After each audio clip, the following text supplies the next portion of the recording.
আসসালামু আলাইকুম। আশা করি আপনারা সবাই ভালো আছেন, সুস্থ আছেন এবং যে যেখানে আছেন নিরাপদে আছেন।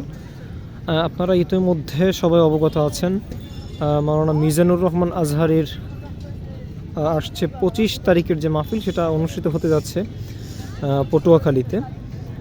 আপনারা আরও জানেন যে মিজানুর রহমান আজহারী এবারের বাংলাদেশ সফরে বিভাগীয় পর্যায়গুলোতে মূলত তাফসির করবেন।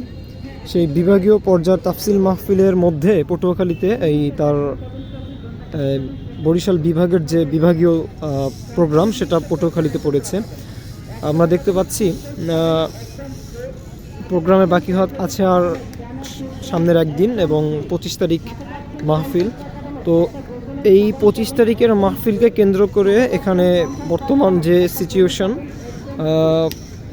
কার্যক্রম যে মাঠের যেগুলো বাকি আছে, অসমাপ্ত কাজগুলো এখন সম্পন্নের প্রায় দ্বার প্রান্তে এসেছে।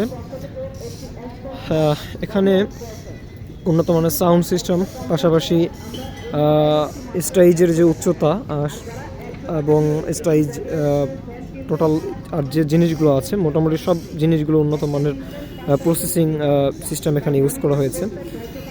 আমরা দেখতে পাচ্ছি